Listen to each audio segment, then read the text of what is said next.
You're watching the Touchliner Podcast. Yo guys, welcome back to the Touchliner, Season 3, Episode 20. I'm a very happy man. Are you a very happy man? I'm an alright man. I'm just an okay man. I'm a as expected man. That's what I am. As expected. Now, put your hand up if your team made it through to the fourth round of the FA Cup. Look at the Arsenal fan next to me. Not putting his hand up. Yes. Thank you to all you Arsenal fans watching. Dear Adonis, listen, you lot, this is, we spoke it into existence, right? We spoke it into existence. Arsenal have been going backwards. Arteta has been digressing. The play has been horrible. Horrible? You know why I'm saying horrible? I'm thinking about a player with a V in his name. Is it Smaverts? Is that his name? Is it? Pedoverts? No. Oh, bumverts. Pussyverts. Yes. We need to dive into this because, good Lord, this guy is trash. Thoughts, Ben? Yeah, I mean, we said it last week. You know, we went over our, worst player of the season. We went over a lot of different things. And I specifically said that the reason Arsenal haven't won anything is because they signed Havertz for 60 million when they could have signed an out-and-out number 9. And then I proceeded to see a lot of prominent social media football TikTokers also start to say exactly the same thing. So I'm not saying they're stealing touchliner takes. I'm just saying that we were ahead of the curve. You know what I mean? That's what we were ahead of the curve on this one. And I don't think it was hard to see today either. I mean, they can't score goals without Saka in the team. I guess we'll start with the Arsenal game that just happened. Arsenal against Man United in the FA Cup. You want to tell us what happened there, Josh? Well, listen, we come into the game, it's quite an even, some would say boring first half. Ben was watching the other game, he didn't miss that much, but the second half, something happened. Everything kicked into gear, we start playing, we start making chances. Suddenly, Gabriel slips on the halfway line, Garnacho picks it up, runs it into the box, squares it to Bruno with a beautiful first-time finish. Beautiful finish, and we're in control. It looks like we could actually hold on for a 1-0. But up to this point, there's been a fraud on the pitch. And it's not any players yet, it's the only man on the pitch who's not a player. Andrew Madley, you are a disgrace. Now, normally, Ben would, if I criticize a ref, Ben would say, oh, you're just being biased. Our friend, right, who has no business liking or supporting United, agreed with me. Fan. That's what I mean. And a Liverpool fan. That's what I'm talking about. And he is a Liverpool fan. He has said that it is the worst refereeing performance he's seen in a while. I said it's one of the worst refereeing performances I've seen in a while. The amount of 50-50s, the amount of things that went Arsenal's way, to the point where when we got a free kick, they couldn't believe it. You know, these players are all jumping up and throwing their arms when we get a free kick. It's a horrible, horrible, horrible refereeing performance. However, I will say the Dalot red card was the only correct thing he did. So Dalot, on a yellow, flies into Trossard, was it Trossard? Or Timber, or someone tries to kill him, and he gets sent off in the 60th minute. And not going to lie, I thought that was game. Did you think we were going to lose at that point? I mean, honestly, I thought you were going to lose even with 11 men. I'm not even going to lie. I thought with 11 men, you probably lose. I thought when it went down to 10 men, I thought there is absolutely no way you win this game. But Arsenal find a way to be extra disappointing. And it's just, you watch that and you think, how has this guy maintained a job for the past 5 years? Yeah. It was ridiculous. It was ridiculous. Their game plan is crossing it in, right? I said this last week. To who? I said this last week, bar for bar. We'll go again. To who? Havertz. Mm-hmm. Working well, isn't it? It did. Well, Havertz won them a penalty, actually. Contentious decision. Was it a penalty? I think not. Think it was soft. No VAR. Whatever. Madley gives them, he opens his shirt a bit. Arsenal badge is showing. Gives them the penalty. Ødegaard steps up. And the man who... Well, actually, wait. Did I miss that they equalised? No. We slated him as well, by the way. Yeah, we slated Bayindir actually, even before the penalty, he punched it out when he should have caught it and Arsenal equalised. Completely forgot about that part. Yeah, completely forgot about the equaliser, but we have slated him because he's been shit. I'm not going to lie. Yeah. The Tottenham 100%. Game, good lord. We will never forget let the it Tottenham in from game. the corner. The corner and all the other times as well. He's just a bozo. You know, he couldn't distribute, which is why we just went long balls this whole game. But anyway, back to the penalty. It's 1-1. Ødegaard steps up, who we shat on last week. He's got, 2 goals in the league, or 1 goal in the league since April. And Bayindir saves it. Crazy save. Clutch save, some would say. Down to his left. And the game's back on. And just like that, what do they do for the rest of the game? They cross it, and they keep missing sitters. Rice, Havertz again. You know, amount of saves. To be fair, the amount of saves Altay Bayindir made. But it shouldn't be underestimated, the amount of sitters. Especially that, did you see the empty net one? Where literally he had the whole... It comes in, it's on the volley, he's right in front of the goal, and he tries to outside foot it, and it goes over the bar. The keeper's next to him. It's harder to miss. It's harder to miss. 60 million. You were cooking with that with the Havertz take. I mean, what a flop. This guy is Arsenal's starting number 9. Anyway, I just want to shout out quickly. De Ligt, Bayindir, Martinez, top defensive performance. The amount of last-minute blocks, tackles. In extra time, there was literally an empty net when Havertz crossed it across and De Ligt cleared it off the line. That's what we need from the team. This is the commitment that we need. This is the heart that Amorim's trying to get from his players. And it's working. They had so many chances, Arsenal, to the point where we could have played another 120 minutes and they probably wouldn't have scored. It just wasn't their day. And yeah, you said we make 3 subs, obviously, at the end of normal time. Ahmad. Oh my god, I did actually fucking predict it as well. Ahmad. I completely forgot about that. Collier. I replied to the group. Ahmad, Collier. And who came on? Who's the third player? The man, the myth.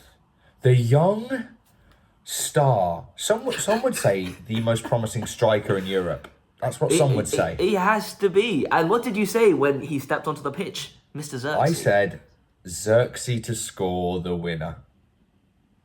And look, and what happened? He did that. Into the bottom corner. Sent David Raya. By the way, Raya in those penalties, what the fuck was going on there? So early every time. Just jumping the gun. Literally, the fact that, firstly, that we defended for the whole of extra time. We were there for the taking. Arsenal, it should have been 3-4-1. Any good team with a finisher makes that 3 or 4-1. We go to penalties and we've clearly been practicing. Yeah, man. It's another save from Bayindir on Havertz, who, by the way, might be the worst individual performance I've seen in a long time from a striker. To be fair, it was a good save. Like, it was in the corner and he did reach for it. Like at arm's length, and Havertz just couldn't get it in. But he's a shit striker, so that's why he couldn't. If you was a proper striker, a proper out and out number 9, he'd put his boot through it. You know what I mean? He'd put his laces into it, but no, he had to try and place it into the corner like a bum. And then the shittest keeper that Man United have on their books fucking saved it. Well, might be the best now. He made the save. Stretched, very tall guy, stretched. I don't think Onana gets that. And everyone scores their pens. Fernandez, Ahmad, Yoro. Shout out to him coming off the bench, putting in a good performance. Also shout out to Collier for coming on 19 in a big game and putting in a shift. Who scored the 4th penalty? I can't remember. I can't remember. Martinez. I think it was Martinez. And then it was Martinez. It was Martinez. And then Xerxes with his redemption arc after getting subbed off against Newcastle.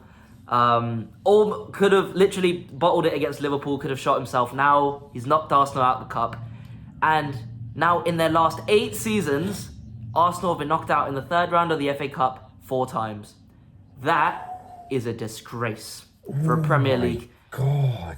Not even for a Big 6 team, a Premier League team to get knocked out of this stage in half of those 8 seasons. Now, I actually do need to mention something again about Arsenal fans. Here we go. I need to mention something about Arsenal fans in relation to a different cup. Maybe not the FA Cup, the Carabao Cup. I need to talk about it. We do need to talk about this. As you can see, I support this team. Okay? That's right. Arsenal had Newcastle at home at the Emirates on January the 6th or 7th. I can't remember what day it was. Who knows? Anyways, Arsenal hosted Newcastle at the Emirates, and, you know, I think the general consensus was we get a goal and we try and get a point out of the game, because the Emirates being the difficult place it is to go, right? You know, Newcastle have a good game. It ends up being 2-0 by sort of the... I think both goals were in the first half. So going into the second half, you're thinking... No, there was one goal in the second half. Oh, maybe I'm thinking about a different game. Anyways. Yeah. But point being, you know, we get to sort of the 80th minute. And I'm going to upload this photo for you right now, as you can see right there. Where are the Arsenal fans in the 80th minute at home in the Carabao Cup first leg of the semi-finals? Where are they? Why are you leaving that early? This is actually hilarious, because Arsenal fans think they are such... Like, they think they're top quality fans and their support is insane. No, bro. No chance. Leaving 15 minutes before the end of the game, not even considering extra time, leaving that long before the end of the game in a Carabao Cup semi-final first leg at home is just like... You guys are becoming a bit of a joke in London, I think, to be honest, because you've just been battered by Newcastle in the Carabao Cup. You've been battered by United. There's 10 northern clubs. 10 Men United. That's 2 northern clubs that have spanked you in the cup back to back. At home? At home, I genuinely think Arteta, I think this season might be it for you, bro. You've not got a trophy. You're not going to win the league. And I think call it here before you get sacked, because you are way too emotionally invested in that club. You're saying you love your players. I love my players. Everything about it. I love them. Shut up, man. You are weird. You're just a weird Lego-headed freak. Okay? Listen, we set out this week and we said project end Arsenal season. I think we've done it. I mean, I hope it's not too early, because there's one more leg for you guys. But they're about to get knocked out the Carabao Cup. We've knocked them out the FA Cup. Are they winning the Premier League or the Champions League? Their season's done again in January. It's done again. And we're here again saying exactly the same thing, that Arteta has not won a single trophy. He's not even made he's up there, but Arsenal are not going to win the title. Who thinks Arsenal are going to win the title this year? Raise your hand. I know that no one raised it. I know that nobody did that. Ty raised his hand. Ty raised his hand. He is the only guy. He probably go into Arteta right now and be like, I know we can still win the quadruple. We can still win the quadruple. We just have to get back in. They're fucked, man. You know what? Washed club, washed fans, facts, washed manager, truth, and just. I think at this point, okay. You're not them anymore. You were them. Actually, you weren't even them. You were them's friend. You were first place's friend. You were second place. You were never even first place in the league. True. You were always second. Honestly. I think this is the end of I think this is the end of Arteta's era at Arsenal. I think it's done now. Yeah. I think you go and get a new manager. The fact that you've been in this position after the 22-23 season, your first instinct was not, let's go get a number 9. The fact that you've actually stuck and got Havertz after that season and done this, it's amateur. It's done. Like, they lost to Newcastle because you have a number 9, arguably on form the best number 9 in the league right now. And not even in the league. He's the best number 9 in Europe right now. Okay, He is the best number 9 in Europe right now. The brakes have been pumped, okay? The car has stopped. That's stupid. It's not stupid. He's top 3. I think there's still other strikers that, he has to step to still.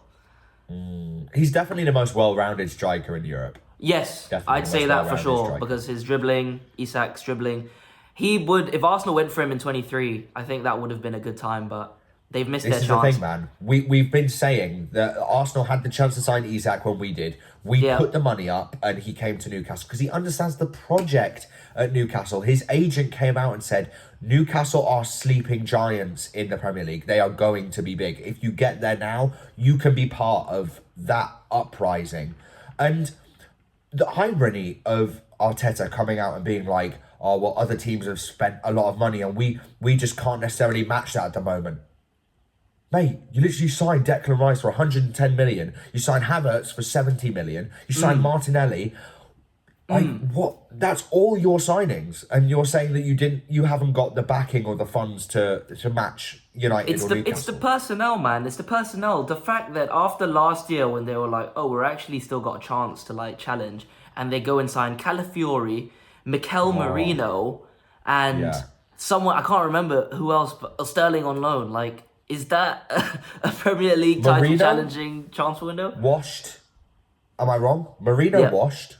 Didn't He's even see been him in on the pitch Prem today. and he was shit, right? Sterling, washed player. Like, this guy is such a whiny little shitbag. He's useless. I can't believe we said he actually might be good at Arsenal this year.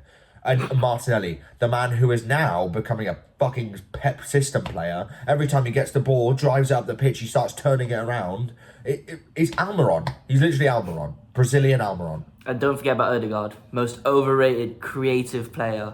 He does nothing. He does nothing except miss penalties and clutch moments. That's what he does. The proof is in the pudding, my friends. And Bayender picks up the man of the match as well. Crazy. What a day to be a fan of a team that ends with United. That's enough. We spent like 15 minutes going in on Arsenal. I know, but what's funny to me is they put more effort into the Carabao Cup, which is a much smaller achievement than winning the FA Cup. Yeah. They're in the semi-finals of the Carabao Cup.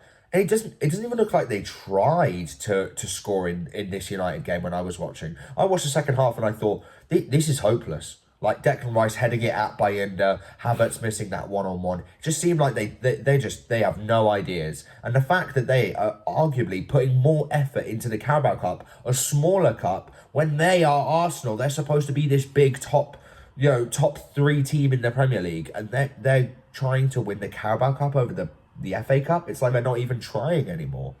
Are they even trying to win that? I mean, they're about to get knocked out. I don't know what they're doing. They are about to get knocked out. They are about to get pumped at St. James's Park. And I just hope it's not one of those situations where it's like all the Atletico Madrid fans saying, Ronaldo, go, you're done. And then he scores a hat-trick on us. This is the worst week to be an Arsenal fan. Your season's over. Time to cry. Your set pieces aren't even working anymore. Honestly, you have nothing. Stoke City, cry more. Hold. Anyway, after that, about 18 minutes of intense Arsenal hate, we move on to just. I feel better now. I feel much better about myself now. I feel good. You know, it feels like a weight's been lifted off my shoulders. You know. Yeah. In the fourth round of the FA Cup, feels good. Newcastle Bromley. I didn't watch. I saw the goals. Mm-hmm. How did it go? You concede first at home. Yeah, I mean they just came forward, and honestly, I didn't even expect them to shoot, but they just popped a shot from outside the box. Dubravka looks like he should really get a hand to it. Doesn't. It goes in. You think, here we go again. It's going to be another Sheffield Wednesday. It's going to be another Carlisle United. It's going to be one of those moments. And then we get back into it 8 minutes later. Young Lewis Miley. Wow. Good goal. What a player. Great goal. The scouts in England, all the scouts know about the Miley brothers. And all of the youth players knew about the Miley brothers. They are the future for England, in my opinion. Especially Lewis Miley. He's such a special player at 18 or 17 now to be doing what he did today. Like, yeah, it was against Bromley, but also he's been injured out for a year. He's been slowly rested to come back. And Eddie Howe's been taking his time with him. Like, he took his time with Lewis Hall. Do you remember when Lewis Hall got any game time last season? Yeah. It never happened. And we were like, why did we sign this guy? Now he's slowly easing him back in. And he's got some talent, man. He's got a lot of talent. So I'm really excited to see Lewis Miley in the future. And honestly, after that, there's not really much to talk about, to be honest. It was just that's when we started kicking into gear. But what I must say is that watching Trippier and Almiron on that right-hand side and remembering how good they were in that first season and a half when they came in and how great they were down that right-hand side, it is now so hard to watch them.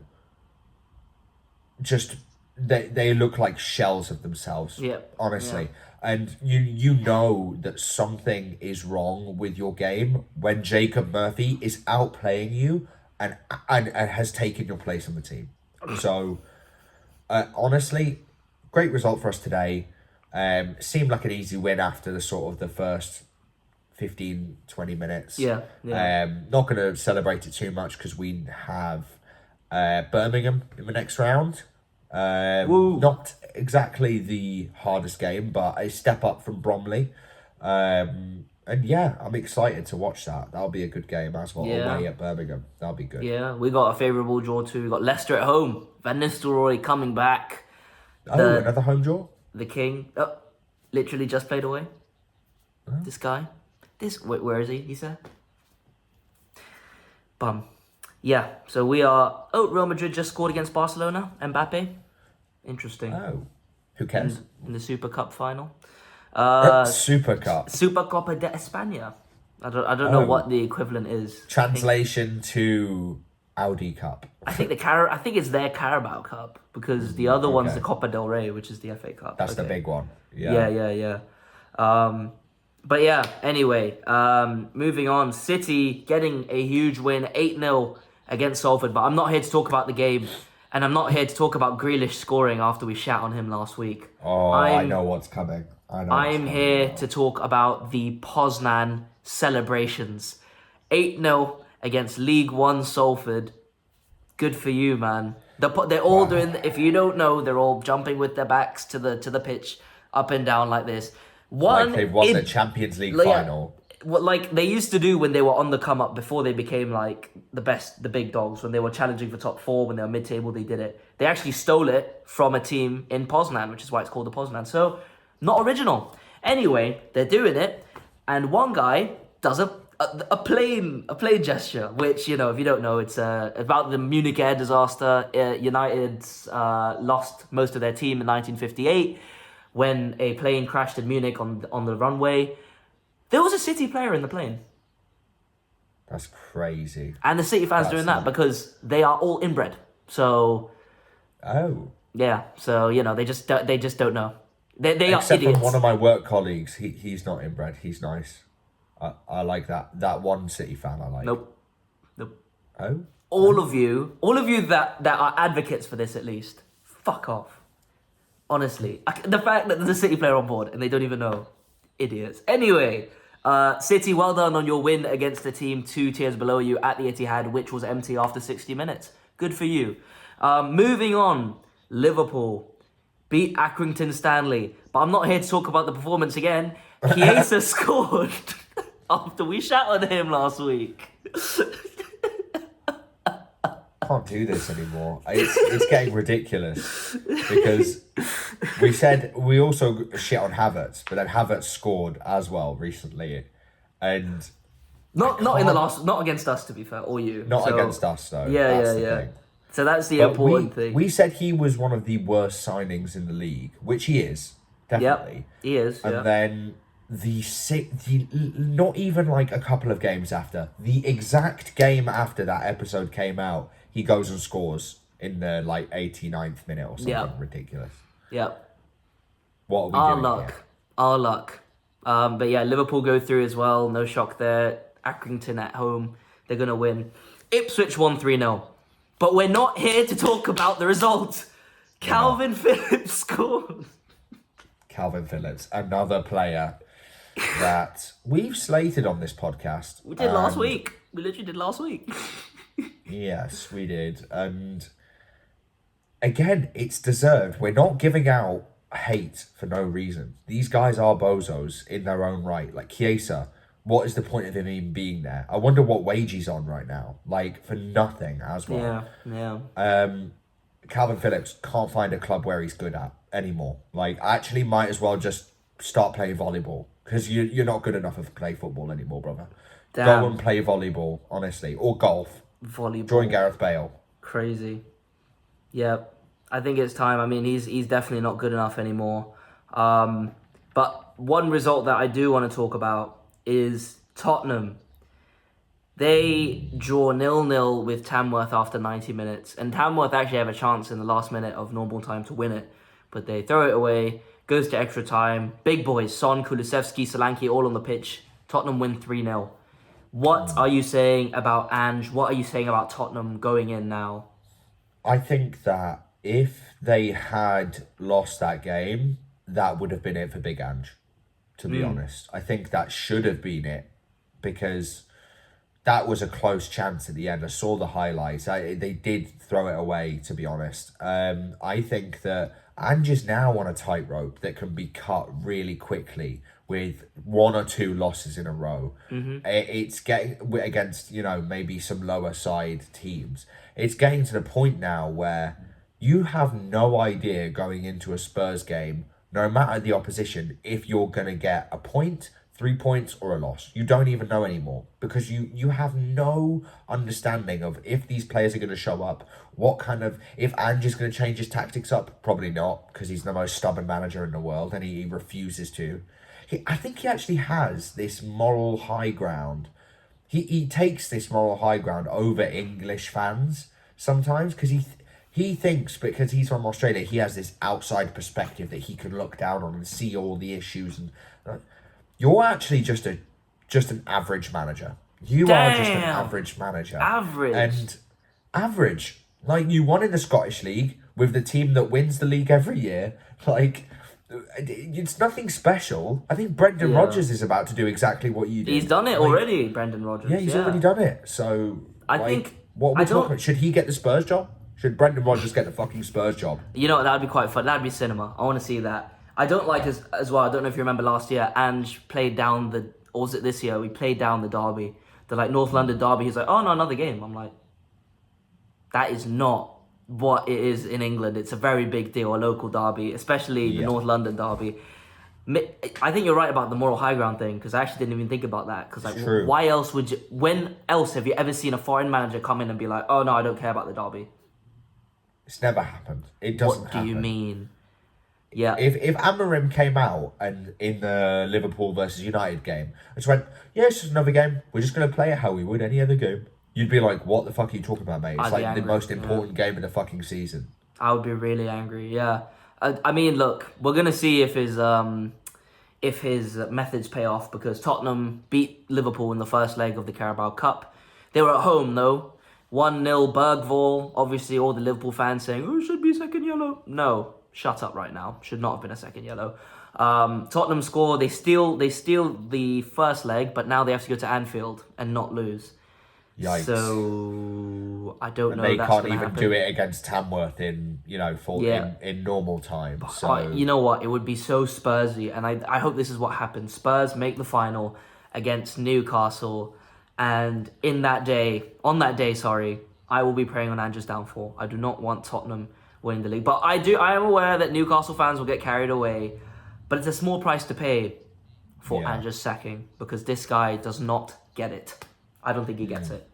I think you're right, honestly. But I do think we smashed them. I think if we get them in a final, we can smash... I mean, every time we've played them, we've smashed them recently. It's actually been a bit of a running joke with Newcastle fans that every time we play Tottenham, it is an absolute battering on our end. So we do cook them, and we have been. So...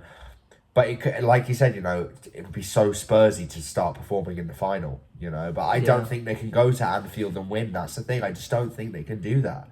I don't know. I mean, Liverpool now with that loss and dropping points to United, I thought that the steam was coming out. They're running out of steam in the engine room. But that win against Accrington might just nudge them on a bit. They didn't concede, and now we go to a bunch of midweek games. So I don't know how they'll do, but. That's the thing. It looks like Liverpool and Arsenal are slowing down just a little bit, just a bit. Ooh, okay.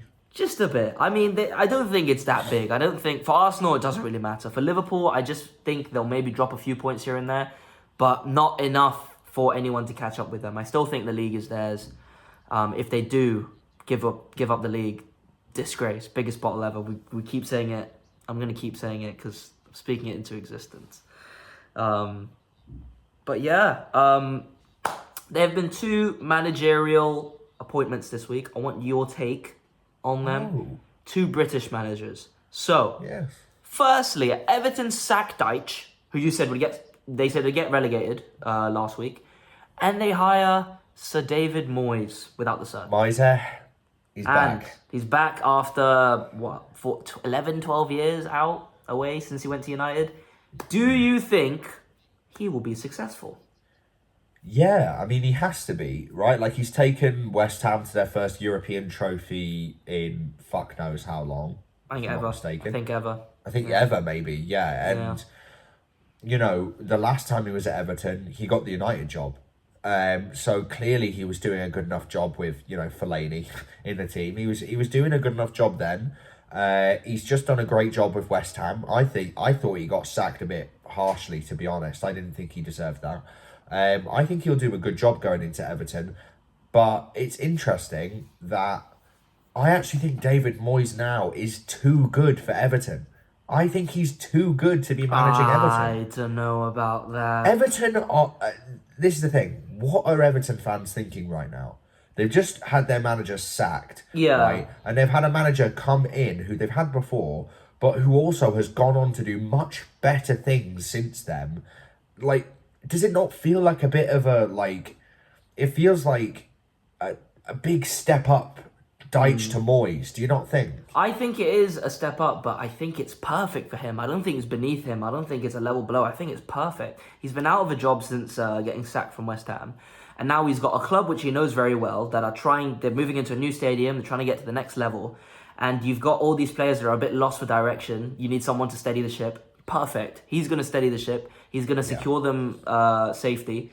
And I think he'll build them up. I don't think, obviously, back when he was manager, he had them challenging for Europe. He had Leighton Baines in the team of the year every year when we were in school. Like, I don't think he'll reach that level, but I think he'll bring them back up to mid-table if you give him 2 or 3 years. So I think it's perfect for him. And he'll solidify himself as an Everton legend by doing that, if he wasn't already. No trophies, though. I think that European trophy for West Ham is his pinnacle. That was crazy. But yeah, so that's one. We both think Moyes is gonna do well at Everton, back at Everton. And the second appointment, West Ham, Moyes' old team, sack Julian Lopetegui after some shit results. They did beat us, but apart from that, shit results. And they've appointed Graham Potter. That is an interesting signing, isn't it? That is a nice Ex-Chelsea one. manager. What do you think? I like the sound of it. I'm surprised Lopetegui didn't get fucking sacked like 5 weeks ago, to be honest. Like, that guy, like, I don't give a fuck who you used to manage. Like, if you can't cut it in the Prem, you cannot cut it. See you later. Don't try and wait until January. Like, he should have been gone like a month or 2 ago. Do you know what I mean? Yeah. So, Graham Potter's a great manager, I think. And I think he actually, at one point, he was running for the England job. He was a Man United manager, running in for that at one point. He has all the potential to be a great manager. And he could take West Ham back into Europe. I don't see why not. He did a great job at Brighton. And that's, at the time, Brighton were, if not in a worse spot than where West Ham are right now. So West Ham have a lot of, again, like, lost players, I think, like Somerville, Fulkrug. You just can't really find, like, them getting into the team at the moment. So I wonder if Potter comes in, kind of steadies the ship. I reckon they could definitely, you know, get top half at least. If all goes to plan, a top half finish would be exactly what they'd be looking for. It just depends on how well Potter can get into the heads of some of those new players, I think. Yeah, I think he got that system in place at Brighton. He's got very nice building up from the back, very structured in how he likes to press and everything like that. And getting these players on side. And I think players like Fulkrug, it's a chance for them to prove themselves. They've just lost 3 in a row. They just got knocked out of the cup by Villa. But yeah, I think because both of them, Moyes and Potter, were linked with the Everton and West Ham jobs, like intertwined. It could have gone either way. Yeah. Moyes obviously managed both of them in the past, but either way, I actually think it works, and I think it could work very well for them. Both of them are just trying to stay up, firstly, and then anything else this season is a bonus. But yeah, I mean, I think good to see some British managers back in the British League. It's also quite funny that I say Everton are going to get relegated and then they get their best manager they've had in the last 20 years back. Yeah. That's ridiculous, isn't it? I know. This is literally at the Chapman kiss of death always. Apart from Havertz, that's too strong. He's just too shit. You can't prove this guy Juju wrong. is too bad with that guy. There's no way you can override that. It's the worst I've seen in a while. Horrible performance. I just need to say that again. But yeah, moving on to predictions. We've got a bunch of midweek games, a bunch of weekend games. So let's just quickly get these off. I'll go for the big games. I'm going to say Chelsea-Bournemouth. That's a potential banana peel. I'll say Chelsea will take that. I'm going to give that a 3-1. I'm going to transfer Jackson out of my FPL team this week. So that means Jackson's going to score a hat-trick against them. It's true. Yeah, Chelsea 3-1. It's true. We think City will beat Brentford away. Yeah, I think. Yeah, I think so. I reckon they will. I think they'll see it out. We've got a title clash. Forest against Liverpool. Good game. Away at Anfield, though. That's the thing. No, it's at City Ground. Ooh, that'd be a good game. I still think Liverpool will win. I give it. Oh, they could get points out of it though, couldn't they? Chris Wood on fire right now. Chris Wood versus Salah. I mean, literally. I'm gonna say 1-0. I'm actually just gonna say 1-0. It's gonna be a flat one. It's gonna be a 1-0 win to Liverpool. We have to remember, Liverpool have only lost 1 game this season in the league, and it was to Forest at Anfield. Oh, so yes. Forest have won 5 in a row. I'm going for Forest. I'm going for a 1-0. Disgusting. Horrible to watch. Like, it'll be like a penalty or a cross or a tap-in from Chris Wood. And Forest will beat Liverpool. It will come off of like Chris Wood's knee or something like that. It'll come off his knee and it'll go in. And I want nothing more. That's all I want to see. It's true. Will Everton beat Villa in their first game under Moyes? No, they won't. They will. I don't think so either. lose 3-0. Yeah, that's what they will do. That's fair. I back it. I do back it. Newcastle against Wolves. I believe that we score 4+ goals in that game. I'm going to say that we win 4-0. Wow. 4-0. Under a Wolves team that have been in decent form, I'm going to say you win, but it'll be close. I'm going to say 3-1. A close 3-1, but 3-1. Okay. Yeah. 2-1 until like the 90th minute kind of thing. Yeah, that kind. Yeah, and then on the break, Isak points. The North London derby, the game that apparently means nothing to Ange, happening this weekend at the Emirates again. Okay, I believe that they'll. You know what? I genuinely think Ange might get something out of that game. Genuinely think. Damn. Because watching Arsenal today, at least one thing we know about Spurs is Spurs don't have a problem scoring goals. When Son, Kulusevski, Brendan Johnson are all on the pitch, they can score goals. It's true. But right now, Arsenal cannot score to save their mother's life. So I'm going to go with Ange. I'm going to go with Big Ange, even though I just called him a bozo and an average manager. I think Arteta is just as average. So I'm going to say that Tottenham win 2-1. Interesting. United Southampton on the Thursday at Old Trafford. There's no way. United are gonna win 3-0. I think we just see it out. get a good, confident win under the belt and move on, because we need to start building up some momentum in the league. Double game week. So we've got Newcastle, Bournemouth on the Saturday early kickoff. Don't back the early kickoff. Another home game. It's so beautiful to hear.